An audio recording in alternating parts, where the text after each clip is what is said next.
extérieur, il invite le public à y entrer, et pas seulement ceux qui s'intéressent aux œuvres d'art. Vous avez le maire, vous avez les architectes. À partir de là, comptez au moins 2 ans d'études techniques et financières, puis 2 bonnes années de travaux grands et menus.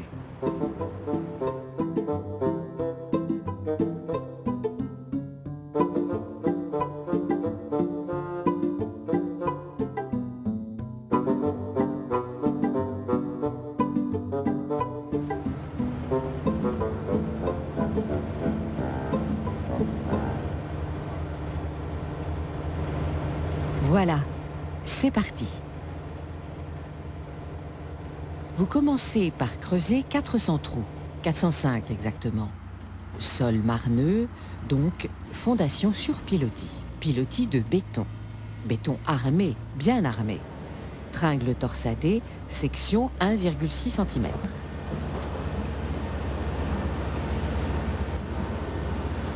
Prévoir aussi de gros engins multifonctions. Une bonne pelleteuse peut creuser des trous, mais aussi servir de bélier.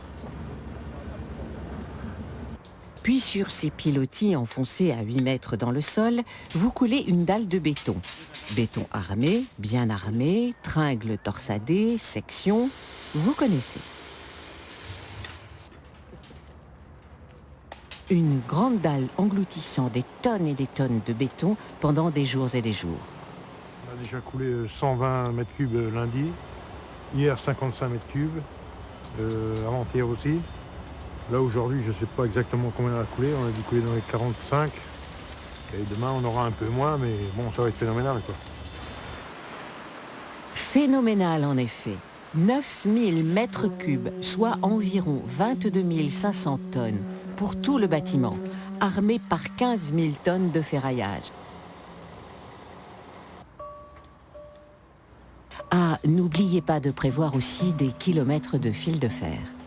Toute l'armature tient avec ses petites boucles, ses fines attaches. Pas de béton armé sans ce travail de couturier.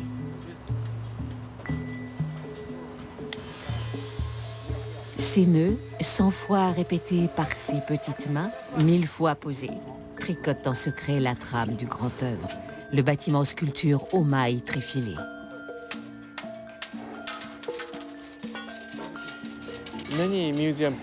Beaucoup de personnes travaillant dans les musées, mais aussi certains artistes se plaignent des nouveaux musées, parce qu'ils s'apparentent à des sculptures et ne sont pas fonctionnels.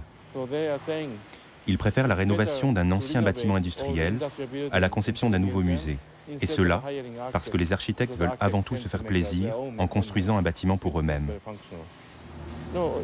Pour moi, la création d'un bâtiment sculpture est intéressante si je réussis à y faire entrer le public.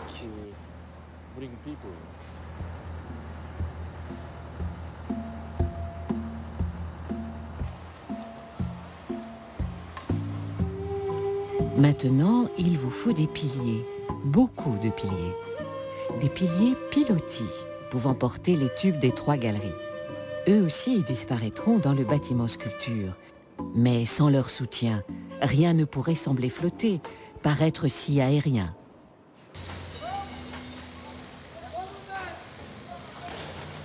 À chaque étape, les ouvriers, les ingénieurs, les chefs de chantier, tous ont en tête l'allure finale du bâtiment qu'ils sont en train de construire, pièce par pièce.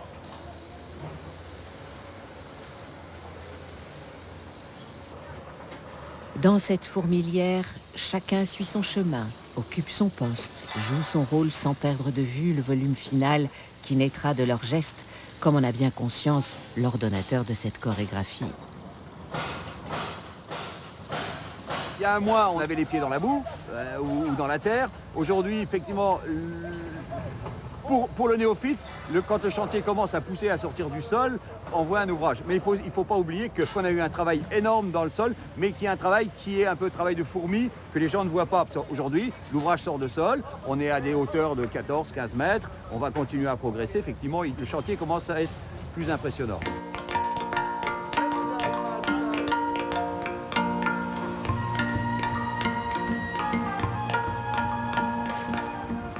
Et voilà, vous avez les piliers, maintenant vous pouvez hisser les voiles.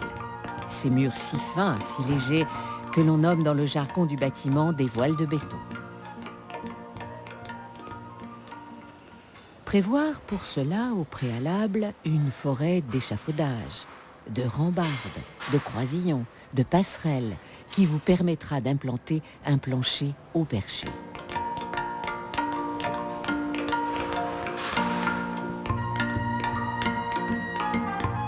Le premier tube, c'est une étape importante, surtout son plancher, qui va nous permettre de marcher normalement sur une structure en dur et qui va nous permettre de démarrer la construction des voiles de part et d'autre du tube numéro 1 avec la première vue sur Metz.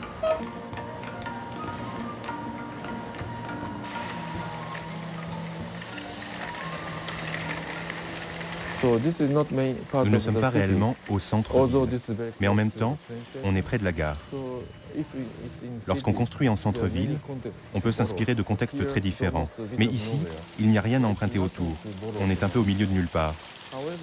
Cependant, je voulais construire un bâtiment dans ce contexte particulier. Il devait être exactement là, à Metz, en France, et nulle part ailleurs. J'ai voulu connecter visuellement le cœur de la ville et le musée. J'ai donc conçu ces tubes-galeries de 90 mètres de long se terminant par une grande baie vitrée ouvrant sur une vue de la ville.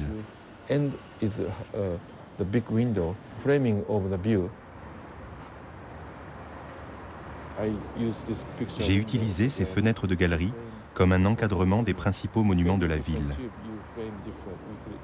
Au bout de chaque tube, on découvre un monument différent. Le tube le plus élevé fait face à la cathédrale de Metz, monument essentiel de la ville. Le deuxième tube fait face à la gare construite pendant que la ville était annexée par les Allemands, avec une architecture traditionnelle et lourde, profondément allemande.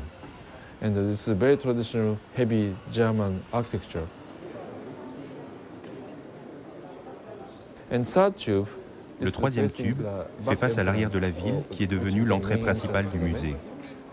J'espère qu'un jour, il y aura là une sculpture ou un monument faisant le lien entre la gare et notre musée.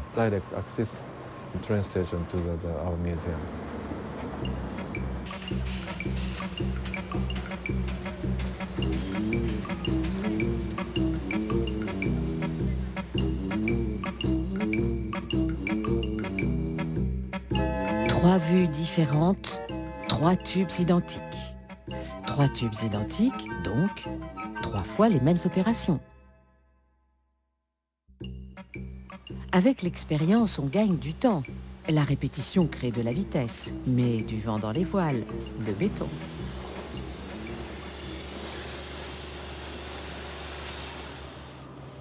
Dès que le plancher haut est fini de couler, on a la possibilité de venir retirer donc, l'étaiement de la deuxième galerie et de continuer la troisième galerie qui là a un plancher bas qui se situe à 21 mètres de haut.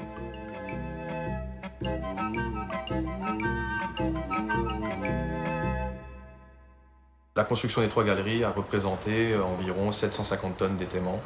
6 mois de travail sur la première, 4 mois et demi sur la deuxième et 2 mois et demi sur la troisième galerie.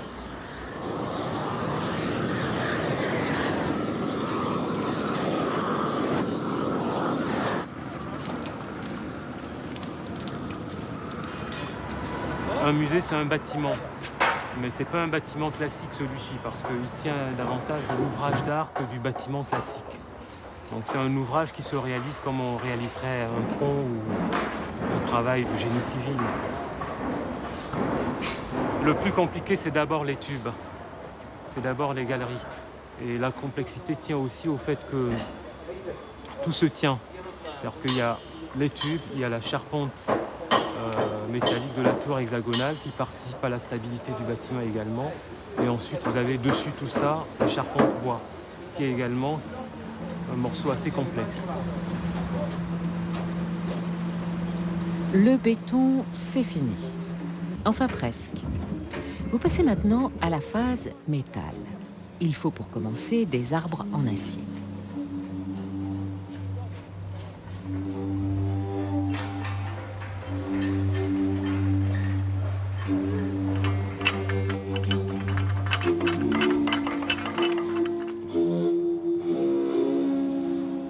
comptez environ 215 tonnes pour dresser jusqu'à 77 mètres une tour hexagonale dont la structure restera visible en hommage aux tuyaux nus de Beaubourg, la maison mère.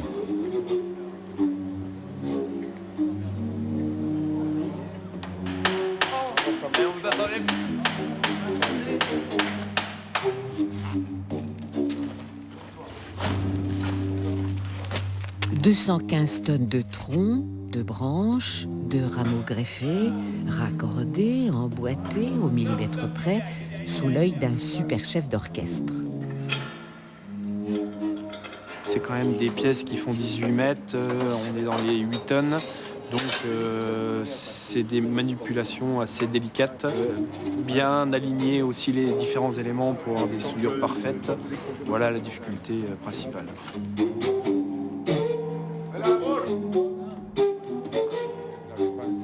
Quand le plaçage des boulons dans les brides est fait, tu estimes que l'alignement est parfait? Le fin réglage, c'est-à-dire le millimètre, on jouera sur le millimètre au moment du soudage, c'est-à-dire dans les brides, on viendra avec des coins en acier. On s'est ramené, le soudeur, il s'est ramené l'acier s'il y a un petit défaut, parce que là on parle de millimètre, pour ne pas dire de dixième.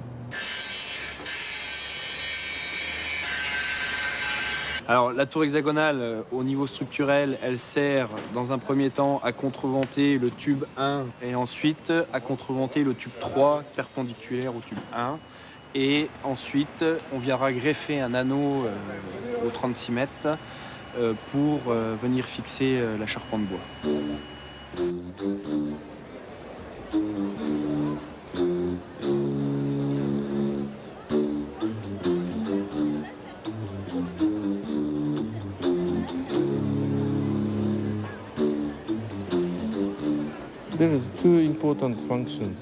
La tour hexagonale a deux fonctions importantes. D'abord, comme structure principale soutenant la toiture. Mais un bâtiment nécessite aussi une fluidité de circulation et des points de repère simples pour le public.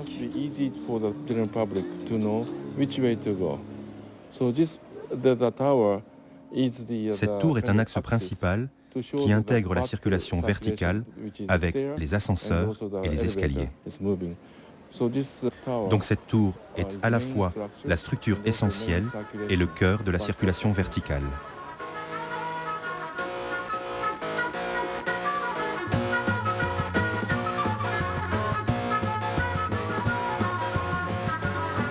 Vous avez les tubes, vous avez la tour hexagonale, le toit va bientôt être posé.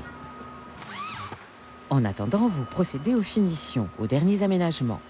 Vitres, électricité, cloisons, peinture, faux plafond, plancher surélevé, tout un réseau fonctionnel pour la circulation des câbles, l'accrochage et l'éclairage des œuvres. Dans quelques mois, le public va arriver. Le temps presse. C'est la dernière ligne droite.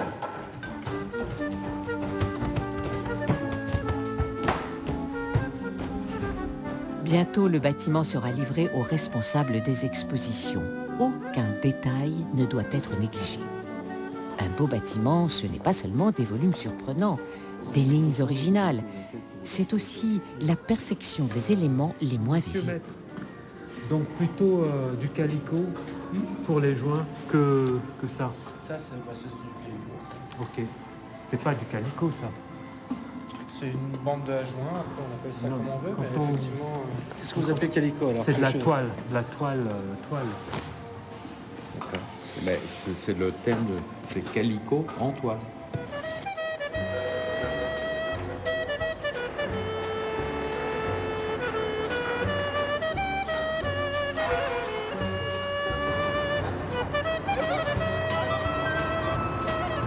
Enfin, le grand jour est arrivé. Vous attaquez le toit. La charpente d'abord.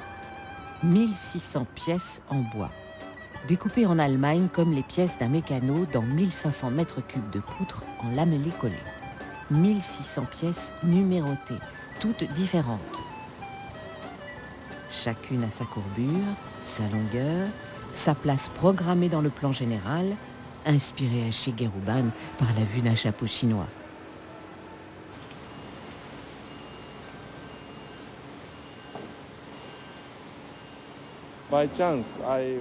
J'ai trouvé par hasard ce chapeau chinois dans une boutique du boulevard Saint-Germain. Dès que je l'ai vu, je l'ai trouvé architectonique, parce que la structure est en bambou et qu'il est doublé avec du papier huilé qui le rend imperméable et des feuilles sèches qui le rendent isolant. Il en est de même dans la composition d'une toiture. Isolation, structure et imperméabilité. J'avais donc très envie de créer la toiture à partir de cela.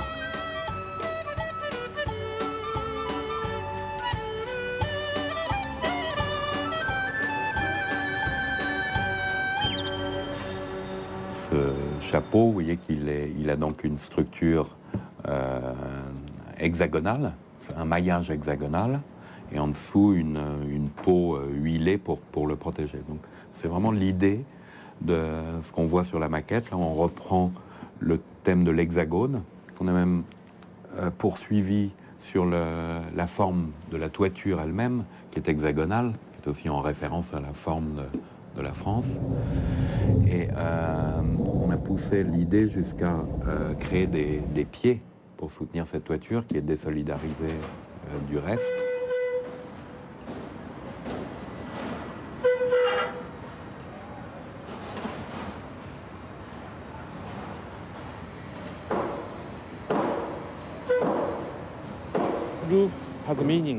La toiture permet d'inviter à entrer dans un espace, d'abriter. C'est ce qui en fait un espace accueillant et pas une simple boîte. La charpente en bois a donc pour fonction de créer simplement un espace ouvert et flexible sous cette grande toiture.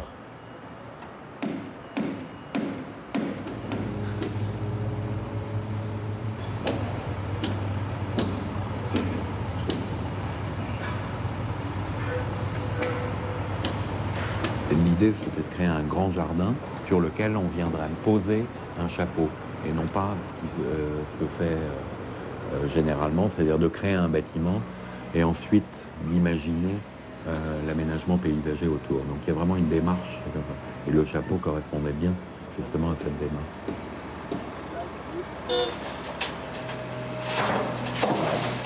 Magnifique.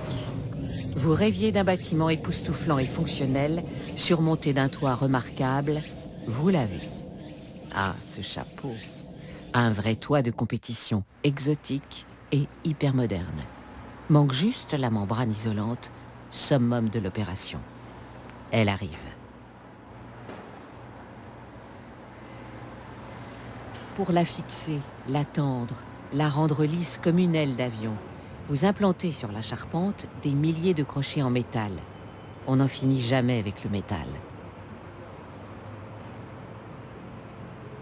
On a réalisé les 3 semaines dernières donc la pose des différents supports métalliques en acier galvanisé, et aujourd'hui on met le premier panneau de la membrane qui couvrira cette belle charpente.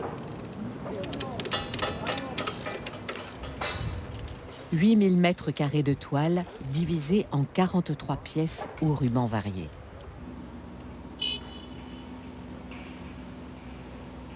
Pour la poser, vous recrutez quelques dizaines d'alpinistes que vous aurez persuadés que désormais le Mont Blanc se trouve près de la gare de Metz.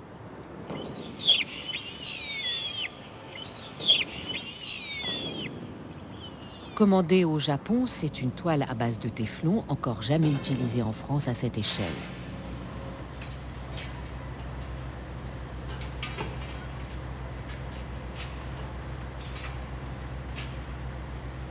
Ocre quand on la déroule, elle va blanchir à la lumière du soleil pour resplendir comme une robe de mariée.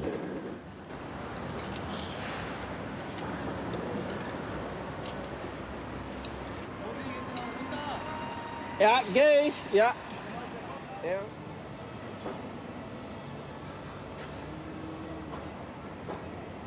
matière de base, c'est les fibres de verre qui sont enduits dans le téflon. Et au-dessus du téflon, c'est ce que nous appelons TiO2. C'est le dioxyde de titanium qui donne l'effet auto-lavant de cette toile-là. Toile auto-nettoyante, les pluies peuvent ruisseler sur elle sans y laisser aucun dépôt, aucune trace salissante. Une merveille.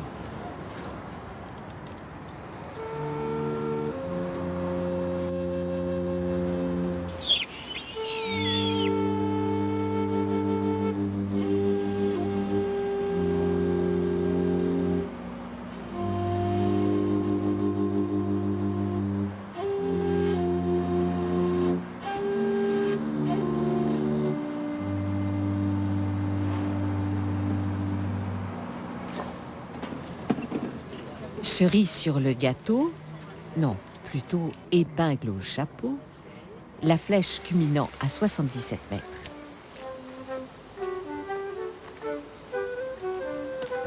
Cette grande épine d'acier, tige d'une fleur renversée.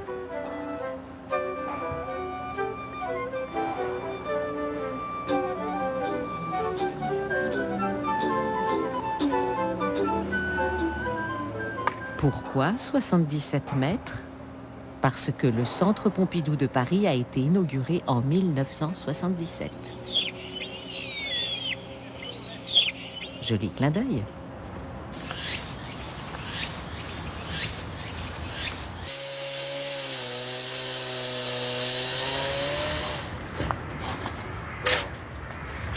Voilà, c'est presque terminé. Encore quelques coups de pinceau, quelques coups de marteau. Et sans tarder, les galeries se préparent pour accueillir la première exposition.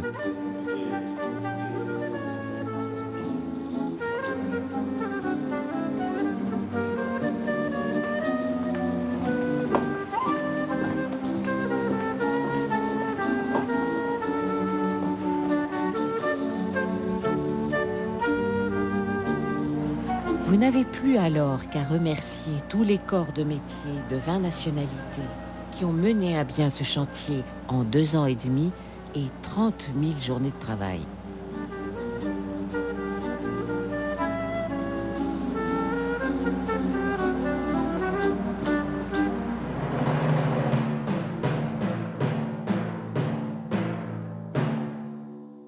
Et maintenant, sous ce grand chapiteau, faites entrer les artistes.